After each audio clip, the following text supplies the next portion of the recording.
శ్రీగురుభ్యో నమ. హరి ఓం. శ్రుతిస్మృతిపురాణానామాలయం కరుణాలయం నమామి భగవత్పాద శంకరం లోకశంకరం. ఓం సహనావతు సహనౌ భునక్తు సహ వీర్యంకరవావహై తేజస్వినావధీతమస్తు మా విద్విషావహై. ఓం శాంతి శాంతి శాంతికి.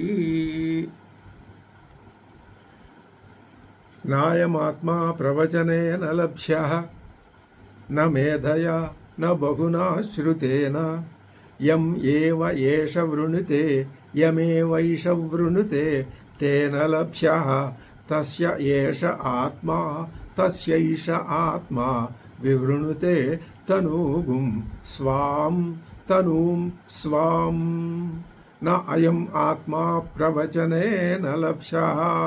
ప్రవచనేన అనేక వేద స్వీకరణేన అంటే బహువేద పఠన పాఠనములు బహువేద పాఠగ్రహణము చేత వేదాలు వల్లించటం వలన మాత్రమే అయం ఆత్మ న లభ్యః.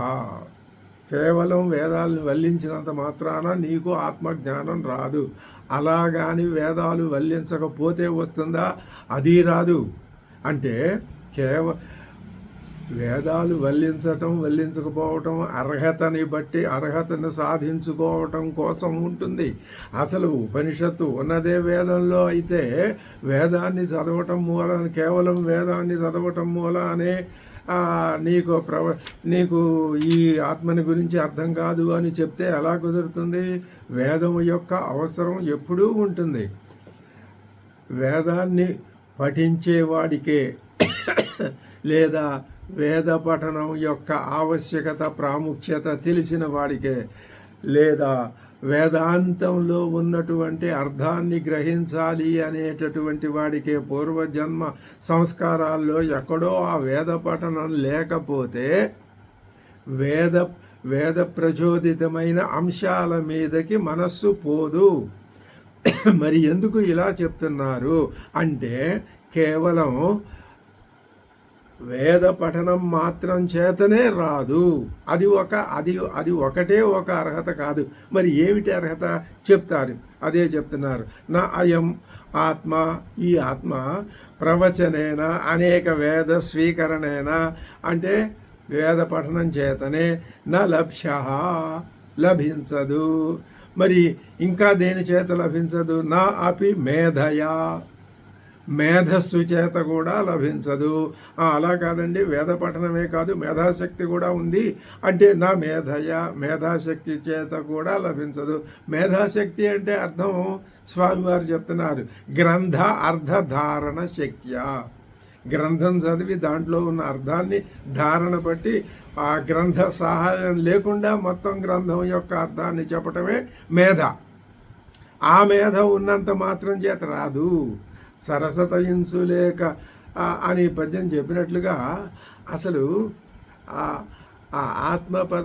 ఆత్మజ్ఞానం మీద సానుభూతి, ఆ తర్వాత దాని మీద దీక్ష, దృఢమైన దీక్ష, నేను ఆత్మస్వరూపుణ్ణే అనేటటువంటి తీవ్రమైన వాంఛ అవి ప్రధానం. ఇవన్నీ ఉండి అది ఉంటే ఇంకా అద్భుతమైన విషయం. ఇవి లేకపోయినా అది ఉన్నా పర్వాలేదు అని మనం చెప్పుకోవచ్చు. గ్రంథార్థధారణ శక్య నా బహునాశ్రుతేన కేవలేన. కేవలం శృతం అంటే శ్రవణం, కేవలం వింటూ కూర్చుని అందమూలాన్ని రాదు. మరి వినకపోతే ఎలా వస్తుందండి? వినకపోతే వస్తుందని రాదని కాదు దాని అర్థం. కేవలం విని కూర్చున్నంత మాత్రాన రాదంటే అర్థం వినేస్తే కాదు. ఆ శ్రవణం తర్వాత మననం, నిధిధ్యాసనం అవి ఉండాలి. అది కూడా ఎవరెవరికి ఎక్కడెక్కడ ఏ వాతలు పెట్టాలో నాయమాత్మ ప్రవచన లక్ష్య అంటే నీకు అసలు ఆత్మ అర్థం కాదు. కేవలం ప్రవచనం వలన అర్థం కాదు. వేద పఠనం వలన, మేధాశక్తి వలన, అలాగే నా బహునాశ్రుతేన ఉండాలి? మేధాశక్తితో పాటు సరసత్వం ఉండాలి. ప్రవచనంతో పాటు దీక్ష ఉండాలి. వేద పఠనం సామాన్యుల వల్ల అవుతుందా? ఎంత పూర్వజన్మ సుకృతం ఉంటేనే కానీ వేదాన్ని చదవటం వల్ల గురువుతో వినటం వలన చెవి శుద్ధం అవుతుంది. ఆ విన్నదాన్ని పలకటం వల్ల ముఖయంత్రం శుద్ధం అవుతుంది. అది సామాన్యులకు లభించేది కాదు. వందల వేల జన్మల నుంచి చేసుకున్న పుణ్యలేశం చేతనే లభించేది. కానీ అది మాత్రమే చాలదు. అంటే దాన్ని బట్టి మనం నిరంతరమైనటువంటి ఆత్మ జ్ఞాన గ్రహణ దీక్ష ఉండాలి. అది దాని నా బహునా శ్రుతేన కేవలేన కేన తరిహి లభ్యతే. విసుగు పుట్టింది వినేవాడికి. మరి ఎలా లభిస్తుందండి? చెప్తాం వినండి. యం ఏవా దేనినే అయితే స్వాత్మానం ఏష సాధక వృణిత. ఈ సాధక అనే మాట మనం ఎప్పటి నుంచో ప్రయోగిస్తున్నాం. స్వామివారు ఆ మాటనే సర్టిఫై చేస్తున్నారు. సాధకులు అంటే మనమే. మనం నిరంతరం సాధకులుగా ఉండాలి.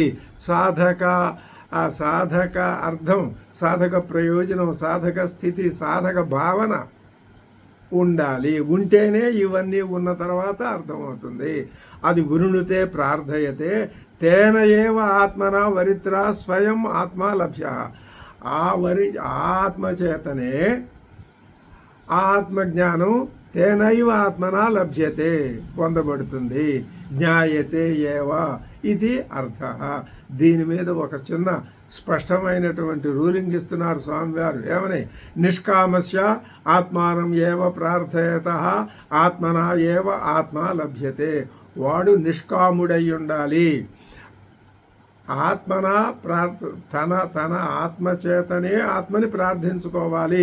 అంటే ఆత్మని విందతే.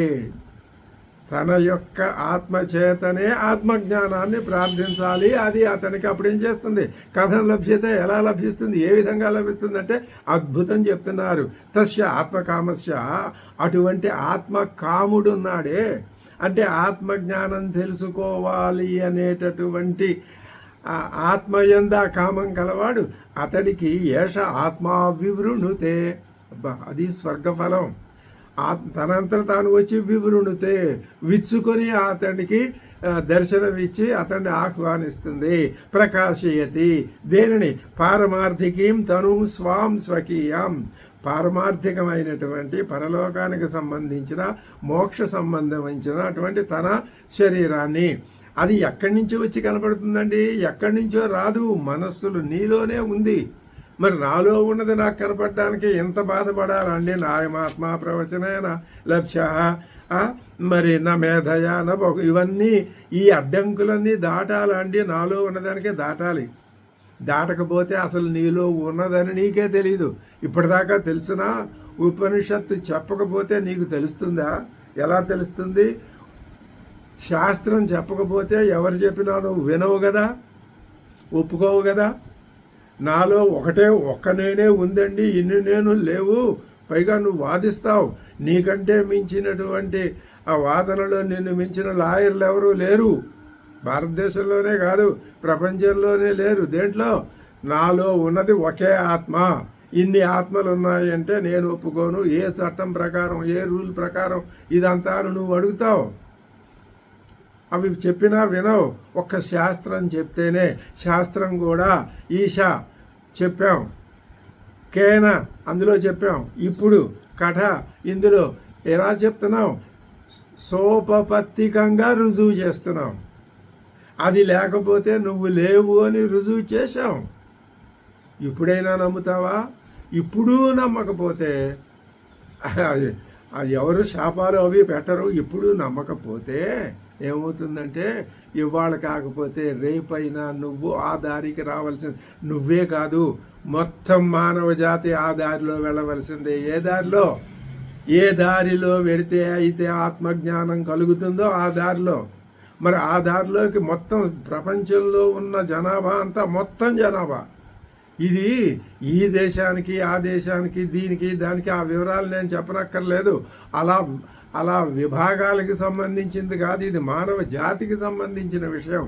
ఉపనిషత్తు అంటే ఏ ఒక్కళ్ళకో ఒక్కదానికో ఒకటికో సంబంధించినది కాదు, మొత్తం సృష్టికి సంబంధించినది. ఆ సృష్టి ఒప్పుకోవాలి కదండి, ఒప్పుకు తీరుతుంది. ఇవాళ కాకపోతే రేపైనా ఒప్పుకుంటుంది. మా జీవితకాలంలో, మీ జీవితకాలం ఎంత, సముద్రంలో నీటి బొట్టంత.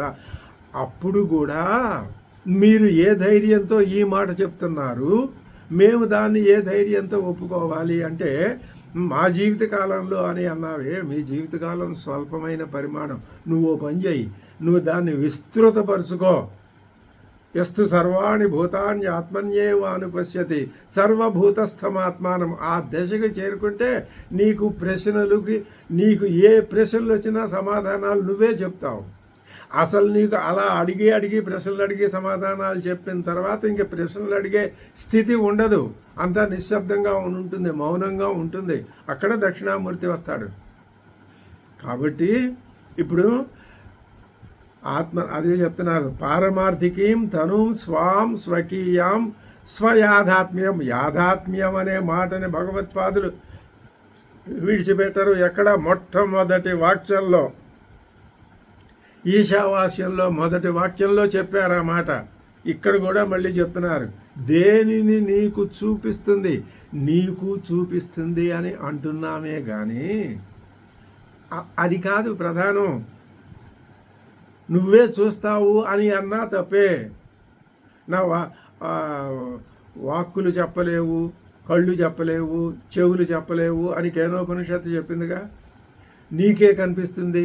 ఇవన్నీ ఒట్టి మాటలు. ఇవన్నీ అక్కడ దాకా వచ్చి కింద పడిపోయే మాటలు ఉండవు. అక్కడ నిలిచేది వేరు. అది ఆ స్థితి అనుభవైక వేద్యం. ఎవరు చెప్పలేరు. అంత స్థాయి ఎవరికి లేదు. కాబట్టి స్వయాథాత్మ్యం ఇది అర్థ. ఇప్పుడు అద్భుతమైన శ్లోకం చెప్పారు కదా. అంటే నువ్వు ఇలా అనుకుంటున్నావు ఆత్మజ్ఞానం సంపాదించడానికి. అలా కాదు. మరి ఎలాగా? ఇదిగో ఇలాగా. ఏంటది? ఏం చేయమన్నారు అంటే, యమైవేష వృణుతే తేన లభ్య సశైష ఆత్మ. నువ్వు దాన్ని ప్రార్థించు. నీ ఆత్మజ్ఞానాన్ని నీ ఆత్మతోటే నీ ఆత్మజ్ఞానాన్ని. అది పాయింట్. నీ ఆత్మతోటే నీ ఆత్మజ్ఞానం. నువ్వు వేరొకరితో సంపాదించుకుంటానంటే అది జరిగేది కాదు. అద్భుతమైన శ్లోకం చెప్పారు. నాయం ఆత్మ ప్రవచనేన లభ్య న మేధయ న బహునాశ్రుతేనా యమే వైషవృణుతే తేన లభ్యస్తశైష ఆత్మ వివృణుతే తనుగుం స్వాం. మరి ఇంకా దానికి అడ్డాలు ఉన్నవి. నీ దగ్గర ఏమేమి ఉండకూడదో చెప్పారు. ఆత్మస్వరూపం ఎలా, ఎన్ని రకాలుగా చెప్తున్నది ఉపనిషత్తు. ఆత్మస్వరూపం ఎలా ఉంటుందో చెప్పింది, ఎలా ఉన్నదో చెప్పింది.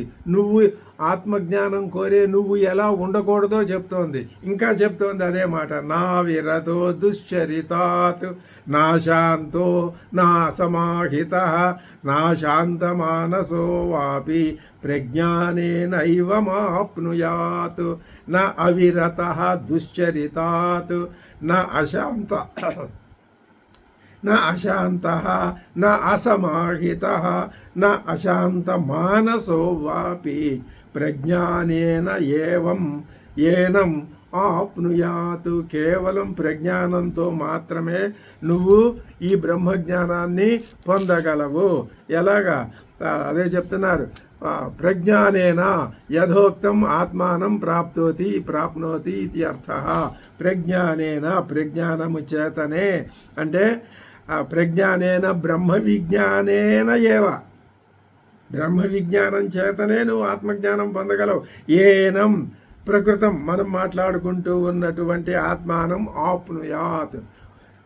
ప్రజ్ఞానేన ఏనం ఆప్నుయాత్. ప్రజ్ఞానము చేతనే ఏ సందర్భంలో మనం ఆత్మజ్ఞానాన్ని గురించి, ఆత్మని గురించి మాట్లాడుకుంటున్నామో ఆ ఆత్మనే ఆప్నుయాత్ పొందగలవు. ప్రజ్ఞానము చేతనే పొందగలవు. ఇంకో మాట ఇక్కడే చెప్పుకోవాలి, లేకపోతే మనం పొరపాటు చేసిన వాళ్ళ మొత్తం ప్రజ్ఞానం చేతనే పొందవచ్చునని ఉపనిషత్తు చెప్తున్నదంటే, నువ్వు ఆ ప్రజ్ఞానమే ఆత్మ. ఇంకా ప్రజ్ఞానం చేత పొందటం ఏమిటి? పొందితే అది మళ్ళీ జ్ఞేయం అయి కూర్చుంటుంది, కర్మ అయి కూర్చుంటుంది. కర్మ ఆత్మ కాదు, కర్తే ఆత్మ, ప్రజ్ఞానమే ఆత్మ. మరి ఎలా ఉండకూడదు? నా అవిరత దుశ్చరితాత్ దుశ్చరితాత్ అంటే అర్థం చెప్తున్నారు. ప్రతిషిద్ధాత్ శృతి స్మృతి విహితాత్, అది శృతి స్మృతుల చేత విహింపబడినటువంటి శృతి స్మృతుల చేత నిషేధింపబడినటువంటి అటువంటి ప్రతిషిద్ధమైనటువంటి జ్ఞానం ఏదైతే పాపకర్మణ, పాపముల యొక్క పాపపు పనులు చేయటం చేత అవిరత అనుపరత, ఎప్పుడూ విశ్రాంతి పొందడు. వేద విరుద్ధములైనటువంటి పనులు, వేద నిషిద్ధములైన పనులు చేయటంలో ఎప్పుడూ విరతి ఉండదు. అటువంటి వాడికి ఆత్మరాధ. నా అవిరత దేని నుంచి? దుశ్చరితాత్. దుశ్చరితం అంటే అర్థం చెప్తారా స్వామివారు? ఏం చెప్తున్నారు? ప్రతిషిద్ధాత్ శృతి స్మృతి అవిహితాత్ పాపకర్మణ. పాపకర్మలు ఏ పాపం? పాపం అంటే అర్థం ఉంది మళ్ళీ ఇందులో. ఈ పాపం అనేది లోకంలో రిలేటివ్. ఇది ఒకదాని మీద ఆధారపడుతుంది. అదే పాపం ఒకప్పుడు రైట్ అవుతుంది, అదే పాపం అనిపించుకోబడితే ఇంకో సందర్భంలో పాపం అవుతుంది. ఇది ఆపేక్షకం. కానీ శృతి చెప్పినదే మాకు ప్రమాణం. ఏమిటి? శృతి చేత విధింపబడని, శృతి చేత తిరస్కరింపబడిన పనులు ఏమైతే ఉన్నాయో అవి ఆచరించే వాడికి ఇది లభ్యం కాదు. నా అపి ఇంద్రియ లౌల్యాత్ అశాంత అనుపరత. ఎంతసేపు ఇది కావాలి, అది కావాలి, ఇది తినాలి, ఇది అనుభవించాలి అనే ఇంద్రియ లౌల్యంలో ఉండడాన్నే ఏమంటారు? అసమాహిత చిత్తుడు అంటారు. అంటే అనేకాగ్రమనః విక్షిప్త చిత్త, అది అర్థం. విక్షిప్తమైన అంటే అన్నింటి మీద ప్రసరిస్తూ ఉన్నటువంటి మనస్సు కలవాడు అనేకాగ్రమన. ఏకాగ్ర మనస్సు కాదు. ఆత్మజ్ఞానం రావాలంటే ఏకాగ్ర మనస్సు. దేని మీద ఏకాగ్ర మనస్సు? ఆత్మ మీదే. అంటే నా మీదే, నేనే, అహం అహం అహం. ఈ అహం ఆ అహం కాదు. అహం అంటే నేను, నాది, నా ఇల్లు, నా సంసారం, నా ధనం, అది కాదు. ఆ అహం కాదు ఇక్కడ. అటువంటి ఇతర సంబంధాలేవీ లేని అహం, కేవలహం, అహం కేవలోహం, కేవల అనే తదేకావశిష్టస్య వక్కేవలోహం, కేవలం ఆ శివస్వరూపమైన నేనే అనేటటువంటిది ఏకాగ్రచిత్తత. అది లేకపోతే అనేకాగ్రచిత్తత. అటువంటి వాడికి కూడా ఇది రాదు. ఎందుకని? అది సమాహిత చిత్త. సమాహిత చిత్తుండేనండి అంటావా? పోనీ అను. అయినా సమాధాన ఫలార్థిత్వాతో దాన్ని ఆ ఏకాగ్రత యొక్క ఫలితం కోరుతున్నావు. ఎంత సూక్ష్మంగా చెప్తున్నారు భగవత్పాదులు. నేను ఏకాగ్ర చిత్తుండేనండి, ఒప్పుకున్నావు. ఆ ఏకాగ్ర చిత్తత యొక్క ఫలాన్ని నువ్వు కోరుతున్నావా? కోరుతాను అంటే నీకు రాదు, నీకు ఆత్మజ్ఞానం కలదు. అదేమిటండి? ఏకాగ్ర చిత్తత ఉండాలన్నారు కదా, దాని ఫలం కోరకూడదయ్యా. ఫలాకాంక్ష రహితమైన ఏకాగ్రచిత్తత ఉండాలి.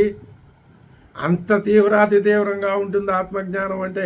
కేవలం ఇదేదో అలాడపా విషయం కాదు. కేవలం ఒక పుస్తకం చదివేసి వినేసినంత మాత్రాన వచ్చేది కాదు, తెలిసేది కాదు, అనుభవంలోకి అంతకంటే వచ్చేది కాదు. జీవితాలు ఈ ఒక జీవితం తెలిసింది, ఇదే జీవితం. ఇంతకుముందు ఏముందో తెలియదు, ఆ తర్వాత ఏమొస్తుందో తెలియదు. ఆ మాట అనడు వేదాంతి. మన స్థాయిలో ఉన్న వేదాంతే ఆ మాట అండు. ఏ మాట అండు? ఇంక ముందు ఏదొస్తుందో అనే భయం లేదు, నిర్భయం. ఏదొస్తుంది? ఈ జన్మలో నీకు ఏ దశ నుంచి వేదాంత విద్య మీద తీవ్రమైనటువంటి కోరిక ప్రబలిందో అది నీకు తెలుసు కదా.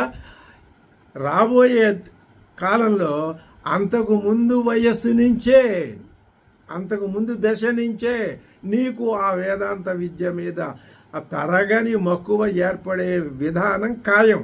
ఆ ఉపాధి ఏదన్నా కానీ. ఇది మీరు గ్యారంటీ ఇస్తారా? ఇస్తాం. సూత్రభాష్యం రానివ్వండి, అక్కడ చెప్పిస్తాం బ్రహ్మాండంగా.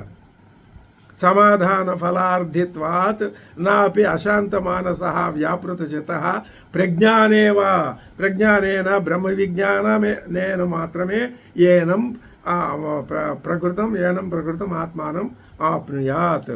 యహాతు ఎవడైతే దుశ్చరితాతు విరత దుశ్చరితం ఉండకూడదు, దుష్ట ప్రవర్తన ఉండకూడదు. ఏమంటే చరితమై ఉండకూడదా? ఆ మాట ఎవరన్నారు? చరితం ఉండాలి. చరితం అంటే ప్రవర్తన. ఈ ప్రాణం ఉందిగా, ప్రాణాన్ని ప్రాణంగానే చూసుకో. ఇంద్రియాలని ఎక్కడ ఉంచాలో అక్కడే ఉంచు. ఎంతవరకు వాటిని ఉపయోగించాలో కేవలం జీవిక కోసం, బ్రతికి ఉండటం కోసమే వాటిని ఉపయోగించు. మిగతా ఏ విషయాలకి ఉపయోగించకు. దుశ్చరితాత్ విరత ఇంద్రియ లౌల్యాత్ చ. ఇంద్రియ లౌల్యం ఉంటే నీకు ఆత్మ దర్శనం ఎన్ని జన్మలెత్తినా కాదు. ఇంద్రియ లౌల్యాత్ చ విరత సమాహిత చిత్త. సమాహితమైన ఏకాగ్రమైన చిత్తం ఉంటేనే సమాధాన ఫలాదపి ఉపశాంత. వాత పెడుతున్నాడు శంకర భగవత్పాదులు. నీకు మళ్ళీ ఫలం వద్దు, ఫలం కోరకు. నాకు మోక్షం రావాలి. ఏంటి మోక్షం వచ్చేది? మోక్షం అనేది వచ్చేది కాదు, అది నీకు అనుభవంలో తెలుస్తుంది. ఏమి సమాధాన ఫలాత్ అపి ఉపశాంత మానస. ఆ ఫలం మీద కూడా కోరిక ఉండకూడదు. చ ఆచార్యవాన్, పైగా నీకు గురువు ఉండాలి. ఈ విషయాలన్నీ నీకు గురువే చెప్పాలి. ఆచార్యవాన్ పురుషో వేద. అటువంటి ఆచార్యవంతుడైనటువంటి గురువు కలిగినటువంటి వ్యక్తి చేత మాత్రమే ప్రజ్ఞానేన, అటువంటి ప్రజ్ఞానం చేతనే, ప్రజ్ఞానవంతుని చేతనే యథోక్తైన ఆత్మానం ప్రాప్తోతే. అప్పుడు నీకు ఆత్మజ్ఞానం కలుగుతుంది. యహాతు అనేవంభూత. ఎవడైతే ఈ విధంగా అనేవంభూత అంటే ఈ ప్రకారంగా ఎవడైతే, ఏవంభూతుడు అంటే ఇలా ఉన్నవాడు, అనేవంభూత అంటే ఇలా లేనివాడు. ఎలాగా? ఇదిగో ఇప్పుడు చెప్పాం కదా, ఏమని చెప్పాం? యస్తు దుశ్చరితాత్ విరత ఇంద్రియ లౌల్యాత్ చ సమాహిత చిత్త సమాధాన ఫలాదపి ఉపశాంత మానస చ ఆచార్యవాన్ ప్రజ్ఞానేన యథోక్తం ఆత్మానం ప్రాప్నోతి ఇది అర్థ. అలా లేనివాడు ఏమిటి అంటే ఇంకొక అద్భుతమైన భావం. ఈ భావం చాలా విశేషమైన భావం. ఇది కూడా మనకు చాలా ఉపయోగిస్తుంది. ఏమంటున్నారు? యస్య బ్రహ్మచ క్షత్రంచ ఉభే భవత ఓదన మృత్యురస్యోపసేచనం కయిత్థా వేదయత్ర సహ. యస్య బ్రహ్మచ క్షత్రంచ ఉభే భవత ఓదన మృత్యురస్యోపసేచనం కయిత్థా వేదయత్ర సహ. మనల్ని ఇప్పుడు మనం ఈ ద్వితీయ వల్లిలో చివరికి వచ్చాం. ద్వితీయ అధ్యాయంలో, ప్రథమాధ్యాయంలో 2 వల్లులు, ద్వితీయాధ్యాయంలో 2 వల్లులు పూర్తి చేశాం. ఇంకా తర్వాత ఇప్పుడు మనం అది ప్రథమాధ్యాయంలోనే ప్రథమ వల్లి, ద్వితీయ వల్లి పూర్తి చేశాం. ప్రథమాధ్యాయంలోనే తృతీయ వల్లిలోకి వెడతాం. ప్రథమాధ్యాయం అయిన తర్వాత మళ్ళీ ద్వితీయాధ్యాయం ఉంది. అందులో మళ్ళీ ప్రథమ వల్లి, ద్వితీయ వల్లి, తృతీయ వల్లి 3 ఉన్నాయి. ఇప్పుడు మనం ప్రథమాధ్యాయంలో ద్వితీయ వల్లి పూర్తి చేశాం. ఒక ఆశ్చర్యంలో నిన్ను ముంచుతోంది ఉపనిషత్తు. ఎవరికయ్యా తెలిసేది ఇదే మాట? ఇలాగే ఇంత వేళాకోళంగా అంటారు. ఎవరయ్యా ఆత్మజ్ఞానాన్ని తెలుసుకునేది? ఎవరు తప్ప? అది ఇప్పుడు మేము భగవత్పాదులు ప్రమాణం. ఆయన నోట మాట వస్తేనే చాలు, అదే వేదాక్షరం. ఏమని చెప్తున్నాడు? ఇప్పుడు మళ్ళీ చెప్పుకుంటున్నాం. యస్తు దుశ్చరితాత్ విరతః ఇంద్రియ లౌల్యాత్ చ సమాహిత చిత్తః సమాధాన ఫలాదపి ఉపశాంత మానసః స ఏవ ప్రాప్నుతే. అతడే పొందగలడు. ఇంకేం ఇలా కాని వాళ్ళు ఎవరయ్యా పొందేది? దేనినండి? ఆత్మజ్ఞానాన్ని అయ్యా. ఆత్మజ్ఞానం అంటే మాటలైందా, సామాన్యమైంది అనుకుంటున్నావా? దానికి ఎవ్వరు వీళ్ళు వాళ్ళు అనే లెక్క లేదు. ఎవరినైనా అదేదో ఆ మాయాబజార్ సినిమాలో ఘటోత్కచుడు అన్నింటినీ అలా అలా అలా తినేస్తాడే, అలాగా ఈ ఆత్మ జ్ఞానం అన్నింటినీ అలాగా మొత్తం ఆక్రమించి పారేస్తుంది. ఎలాగండి? ఎలా ఆక్రమిస్తుందండి?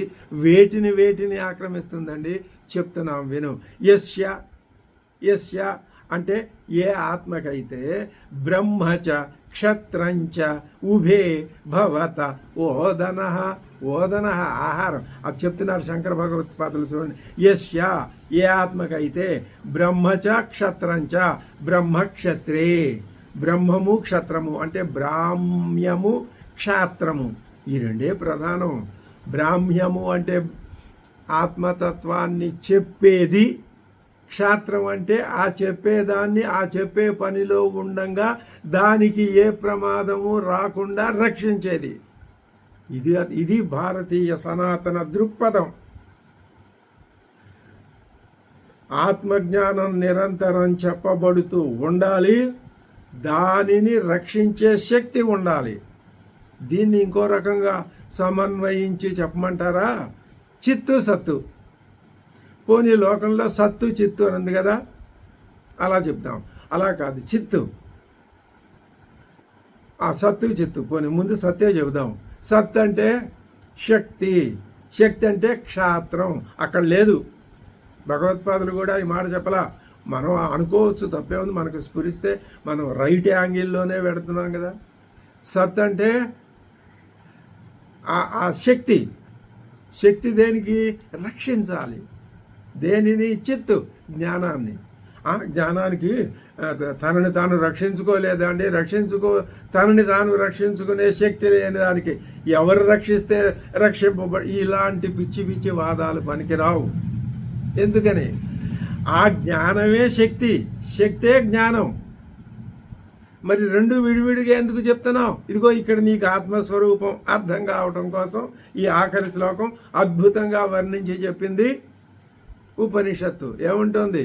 బ్రహ్మచ క్షత్రంచ అంటే ఇప్పుడు మీకు రామాయణం తీసుకోండి. శ్రీరాముడు ఎందుకు వచ్చాడు అంటే వశిష్ఠ వాల్మీకి మహర్షుల చేత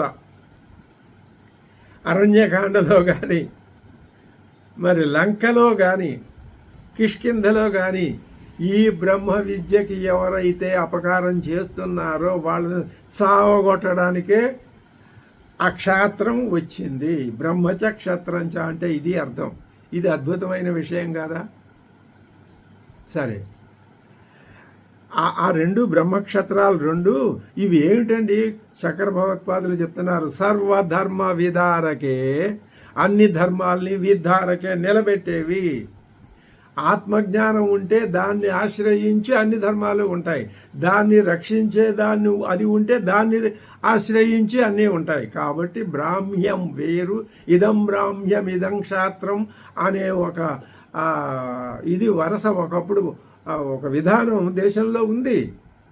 దేనికి అది వచ్చింది అంటే ఆత్మజ్ఞానాన్ని, వేదాల్ని రక్షించుకోవటం కోసమే.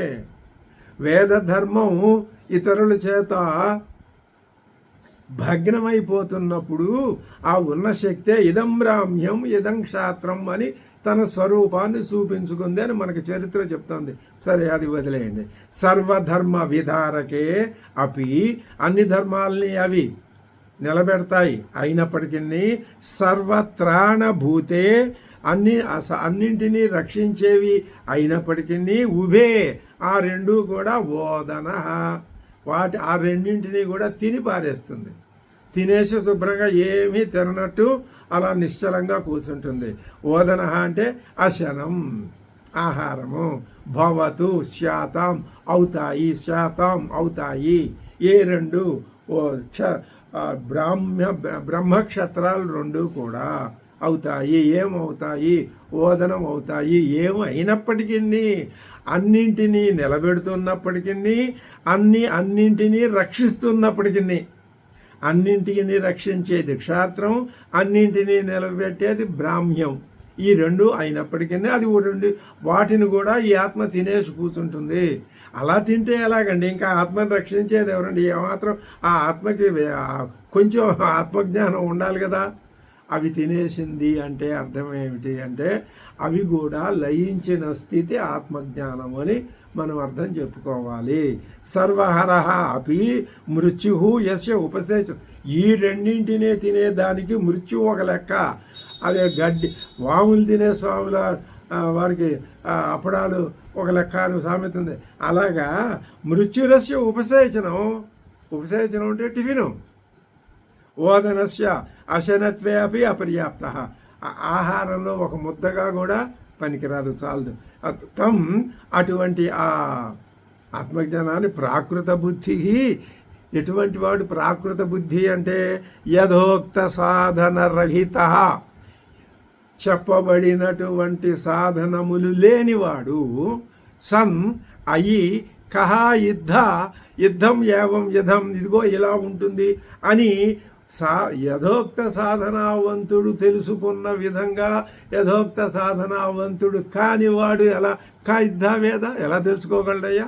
ఆశ్చర్యాన్ని ప్రకటిస్తోంది ఉపనిషత్ మంత్రం. ఎలా తెలుసుకుంటాడు? ఏమీ దాని అర్థం ఏమిటి అంటే తెలుసుకోలేడు. మరి ఎవరు తెలుసుకుంటారు? ఏవం భూత ఆత్మ యథోక్త సాధనావంతుడు మాత్రమే తెలుసుకోగలడు.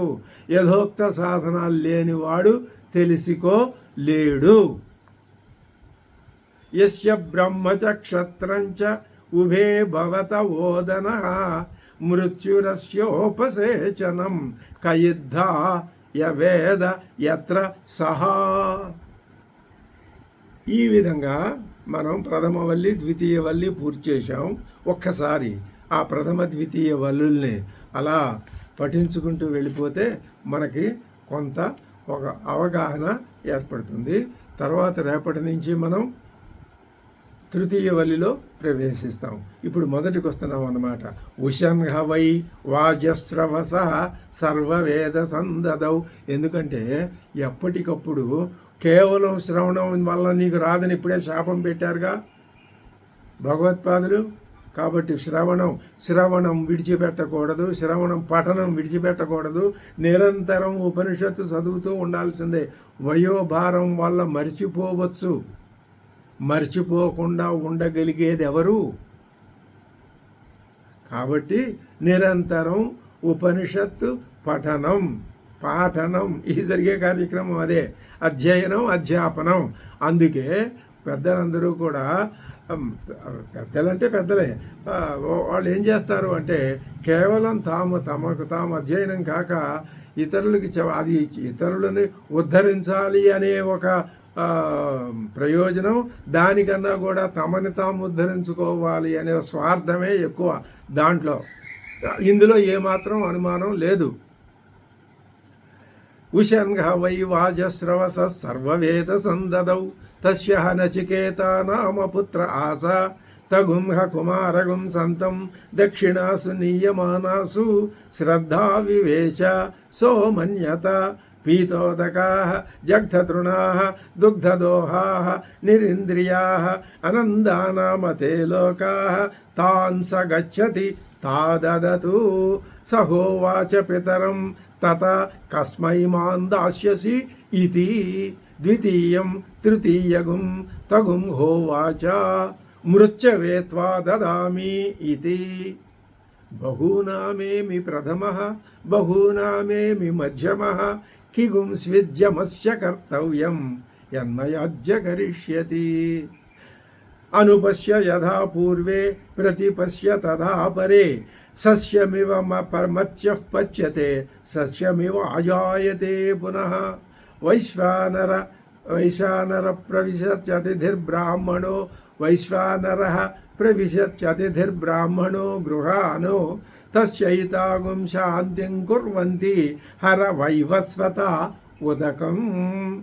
ఆశా ప్రతీక్షే సంగతగం సూనృతాం చ ఇష్టాపూర్తే పుత్రపశూగుంశ్చ సర్వానో ఏతద్వృంక్తే పురుషస్య అల్పమేధసః అస్యానశ్నన్ వసతి బ్రాహ్మణో గృహే తత్ర తిస్రో రాత్రిర్యదవాత్సిర్మద్గృహే మే అనశ్నన్ బ్రహ్మన్ అతిథిర్నమస్యః నమస్తేస్తు బ్రహ్మన్ స్వస్తి మేస్తు తస్మాత్ ప్రతిత్రీన్ వరాన్ వృణీష్వ. శాంత సంకల్ప సుమనాయ దాస్యాత్ వేతమన్యుర్గౌతమో మాభిమృత్యో త్వత్ప్రసృష్టం మాభివదేత్ ప్రతీత ఏతత్రయాణాం వరం ప్రథమం వృణే. యదా పురస్తాద్ భవితా ప్రతీతః ఔద్దాలకిరారుణిర్మత్ప్రసృష్టః సఖగుం రాత్రిశ్చయతా ఏతమన్యుః త్వాం దదృశివాన్ మృత్యుముఖాత్ ప్రముక్తం.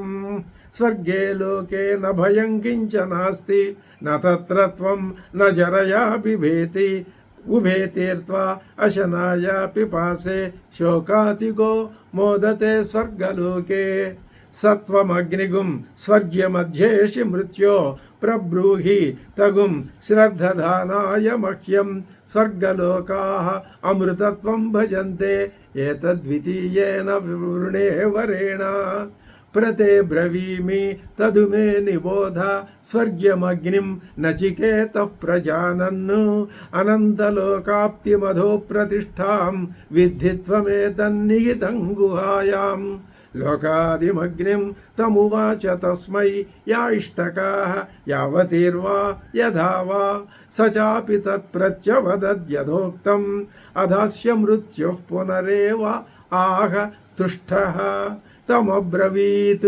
प्रीयमाणो महात्मा वरं तवेहाद्य ददामि भूयः तवैव नाम्ना भवितायमग्निः शृङ्काञ्चे माम् अनेकरूपां गृहाण त्रिनाचिकेतस्त्रिभिरेच्च सन्धिं त्रिकर्मकृत्तरति जन्म मृत्यु ब्रह्मयज्ञं देवमीड्यं विदित्वा निचायेमागुं शान्तिम् अत्यन्तमेति त्रिनाचिकेतस्त्रयमेतद्विदित्वा य एवं विद्वांश्चिनुते नाचिकेतं समृत्युपाशान् पुरतः प्रणोद्य शोकातिगो मोदते स्वर्गलोके एष तेऽग्निर्नचिकेतस्वर्ग्योऽयमवृणीधाः द्वितीयेन वरेण एतमग्निं तवैव प्रवक्ष्यन्ति जनासः तृतीयं वरं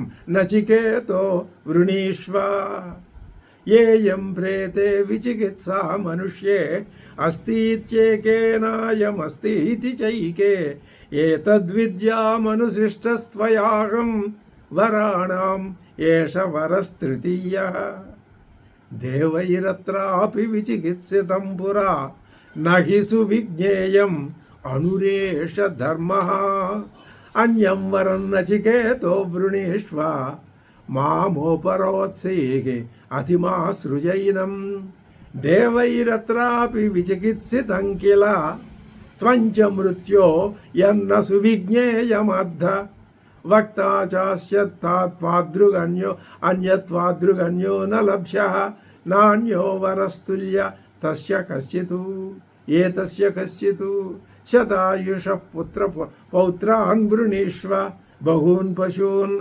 हस्तिहिरण्यमश्वान् भूमेर्महदायतनं वृणीष्व स्वयं जीव शरदो यावदिच्छसि एतत्तुल्यं यदि मन्यसे वरं वृणीष्व वित्तं चिरजीविकाञ्च महाभूमौ नचिकेतस्त्वमेधि कामानां त्वा कामभाजं करोमि ये कामा दुर्लभाः मर्त्यलोके सर्वान् कामाः छन्दतः प्रार्थयस्व इमा रामा सरदा सतुर्याः न कीदृशा लम्बनीया मनुष्यैः आभिर्मत्प्रदत्ताभिर्परिचारयस्व नचिकेतो मरणं मानुप्राक्षीः शोभावा मर्त्यस्य यदन्तकैततु सर्वेन्द्रियाणां जरयन्ति तेजः अपि सर्वं जीवितमल्पमेव तवैव वाहास्तव नृत्यगीते न वित्तेन तर्पणीयो मनुष्यः लप्स्यामहे वित्तमद्राक्ष्मजेत्वा जीविष्यामो यावदीशिष्यसि त्वं वरस्तु मे तु वरणीयः स एव अजीर्यताममृतानामपिमुपेत्य जीर्यन्मर्त्यः क्वधस्तः प्रजानन् अभिध्यायनीवर्णरतिप्रमोदात् अनतिदीर्घे जीविते घोरमेत यस्मिन्निदं विचिकित्सन्ति मृत्यो यत्साम्पराये महति ब्रूहि नस्ततु योऽयं वरो गूढमनुप्रविष्टो नान्यं तस्मात् नचिकेता वृणीते अन्यच्छ्रेयोऽन्यदुतैव प्रेयः ते उभे नानार्धे पुरुषगुं सिनीतः तयो श्रेय आददानस्य साधु भवति हीयते अर्धाद्य उप्रेयो वृणीते श्रेयश्च प्रेयश्च मनुष्यमेतः तौ सम्परीत्य विविनक्ति धीरः श्रेयो हि धीरोऽभिप्रेयसो वृणीते प्रेयो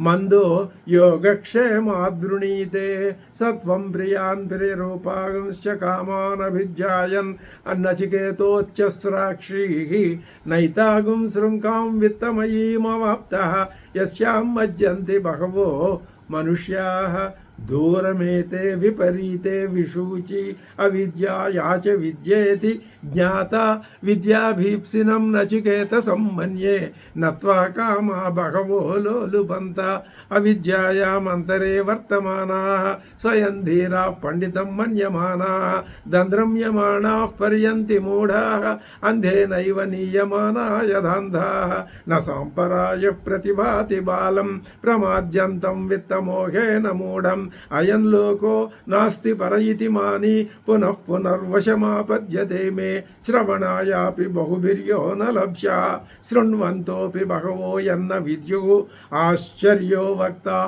कुशलोऽस्य लब्धा आश्चर्यो ज्ञाता कुशलानुशिष्टः न नरेणावरेण प्रोक्त एष सुविज्ञेयो बहुधा चिन्त्यमानः अनन्यप्रोक्ते गतिरत्र नास्ति अनीयान् हि अतर्क्यम् अणुप्रमाणात् नैषा तर्केण मतिरापनेया प्रोक्तान्येनैव सुज्ञानाय प्रेष्टा यान् त्वमापश्चत्य धृतिर्बतासि त्वादृग्नो भूयान्नचिकेत पृष्टा जानाम्यहं सेवधिरित्य नित्यं न ह्यध्रुवैः प्राप्यते हि ध्रुवं ततो मया नाचिकेतश्चितोऽग्निः अनित्यैर्द्रव्यैः प्राप्तवानस्मि नित्यं कामस्याप्तिं जगतः प्रतिष्ठां क्रतोरानन्द्यम् अभयस्य पारं स्तोम महदुर्गायं प्रतिष्ठां दृष्ट्वा धृत्वा न धृत्या धीरो नचिकेतोच्चस्राक्षीः तन्दुर्दर्शं गूढमनुप्रविष्टं गुहाहितं गह्वरेष्ठं पुराणम् अध्यात्मयोगाधिगमेन देवं मत्वा धीरो हर्षशोकौ जहाति एतत् श्रुत्वा सम्परिगृह्य मर्त्यः प्रवृह्य धर्म्यम् अणुमेतमाप्य नमो समोदते मोदनीयगुं हि लब्ध्वा वीर्तुगुं सद्मनचिकेतसं मन्ये अन्यत्र धर्मादन्यत्र अधर्मादन्यत्रास्मात् कृतात् अन्यत्र भूताच्च भव्याच्च यत्तत् पश्यसि तद्वद सर्वे वेदा यत्पदमामनन्ति ఇక్కడి నుంచి तपांसि सर्वाणि च यद्वदन्ति यदिच्छन्तो ब्रह्मचर्यं वदन्ति चरन्ति तत्ते पदं संग्रहेण प्रवक्ष्ये ओमित्येतत् एतद्ध्येवाक्षरं ब्रह्म एतद्ध्येवाक्षरं परम् एतद्ध्येवाक्षरं ज्ञात्वा यो यदिच्छसि तस्य ततु एतदालम्बनगुं श्रेष्ठम् एतदालम्बनं परम् एतदालम्बनं ज्ञात्वा ब्रह्मलोके महीयते न जायते म्रियते वा विपश्चित् नायं कुतश्चित् न बभूव कश्चित् अयो नित्यश्शाश्वतोऽयं पुराणो न हन्यते हन्यमाने शरीरे हन्ता चेन्मन्यते हतं मन्यते अहं हतश्चेन्मन्यते हतम् उभौ तौ न विजानीतो नायं हन्ति न हन्यते अणोरणीयान् महतो महीयान् आत्मास्य जन्तोर्निहितो गुहायां तमक्रतुः पश्यति वीतशोकः धातुः प्रसादात् महिमानमात्मनः आसीनो दूरं व्रजति शयानो याति सर्वतः कस्तं मदामदं देवं मदन्यो ज्ञातुमर्हति अशरीरं शरीरेषु अनवस्थेष्वस्थितं महान्तं विभुमात्मानं मत्वा धीरो न शोचति नायमात्मा प्रवचनेन लभ्यः न मेधया न बहुना श्रुतेन यमेवैष वृणुते तेन लभ्यः तस्यैषात्मा विरुणुते तनूगुं स्वां नाविरतो दुश्चरितान् नाशान्तो नासमाहितः नाशान्तमानसो वापि प्रज्ञानेनैनमाप्नुयात् यस्य ब्रह्म च क्षत्रं च ఉభే భవత ఓదనః మృత్యురస్యోపసేచనః కయుద్ధా వేద యత్ర సహ. ఓం సహనావవతు సహనౌ భునక్తు సహ వీర్యంకరవావహై తేజస్వినావధీతమస్తు మా విద్విషావహై. ఓం శాంతి శాంతి శాంతి.